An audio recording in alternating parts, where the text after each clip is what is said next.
All right, we are live with today's live video. Makes sense, doesn't it? I'm gonna call it that on Ozempic 101. Yeah, I wanted to expand on my short video from yesterday with my personal experience trying this by digging a bit deeper to give you some context. Okay, so hit the like button on this video, type live if you're watching live, or replay if you're in the future. This will be really helpful if you're kind of on the fence or you're adamantly against it or actually considering it, because we're going to weigh the pros and cons. So why did I try it first off? To prove it was relatively simple to get, even if I don't fit the qualifications. Because I look at my Facebook feed right now, and there's two, I guess you'd call them online pharmacies promoting some. I think it's Wegovy in this case, but they're all the same, right? The Ozempic. So if I went through that funnel, I would likely be able to qualify and get this shipped to my house fairly quickly. I used personally a doctor contact.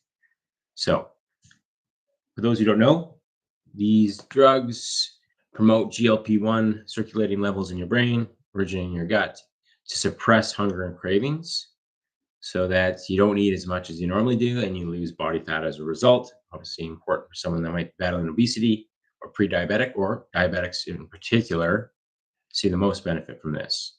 And it shouldn't be a shortage when really it should be in the hands of diabetics first and foremost. However, obesity, it could be potentially a small piece to the puzzle to combating high obesity rates. Okay. So I tried it and I lasted 2 weeks. Here's why. The biggest side effect I had was sleeplessness at night, not being able to fall asleep. I thought it was isolated to me in particular, but I searched the forums and there's like 60 posts in the last 6 months from people with the same experience. Dug a bit deeper. Circulating GLP-1 in your brain can activate or excite the orexin neuron. So a fancy way of saying it promotes wakefulness, which obviously is something you don't want at night. It can affect other people in different ways. Many don't have any issues with it, but for me personally, this was a non-starter. So I stopped it early for that very reason. I had nights where I wasn't sleeping well at all. So clearly, it's not something I could sustain. Okay.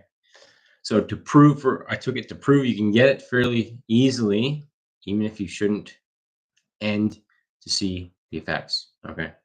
So my experience wasn't great. However, yeah, you may have seen other side effects listed online. They're fairly uncommon, like inflamed pancreas, stomach paralysis. That sounds awful. And I know a few people ended up in my messages saying that their experience led them back to that outcome. So not good. And potential increased risk of thyroid cancer. So no biological free lunch. We understand that there's always a trade-off, and every medication comes with side effects. You've kind of got to weigh the pros of taking it to the cons. Okay. So that's where I segue to who's it for. Because I feel I'm bullish on these for the right person. Because you can put some people on the right nutrition plan and workout plan, and they can adhere fairly well. They get a little bit of hunger here and there, but they get results. Others, same scenario, but they can't self-regulate their hunger. Is it because they've been obese for years and kind of the hardwiring's haywire? That's my theory.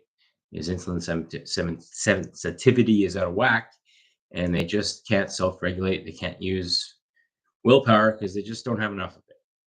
And I think for that person, having something like this, just like a diabetic has insulin or someone with cholesterol has a statin, you've now got something in your toolbox to help support adhering to the right plan. Okay. It's not for people like myself trying to lose a few pounds, those in Hollywood looking to lose the last 10. There's no reason to trade the cons of this for the pros of losing 10 pounds when you're relatively healthy already. And you could probably accomplish that in, just lifestyle change. All right. So lastly is the misconceptions out there is that doctors are just prescribing this at will. I hope that's not the case. I assume they're talking to their clients and saying, you've got to implement a high protein diet and exercise and get a lifestyle established while using this to help you adhere to those changes. So that eventually maybe you've built up good routines that you can potentially come off of this, right? But unfortunately, what it sounds like is In order to keep the results you get from it, you got to stay on it forever. And we don't know the implications of that really. They've been used by diabetics for decades, but from a weight loss perspective, I don't think they've got enough research to say conclusively that, oh, this is fine to use forever, especially if you're getting the aforementioned side effects. All right. Hopefully that helps summarize why I did this, because I can't criticize anything I don't personally have experience with.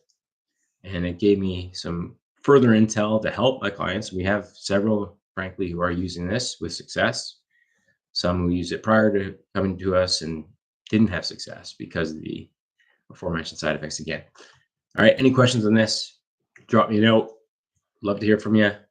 Good, bad, or otherwise. Hopefully this was helpful.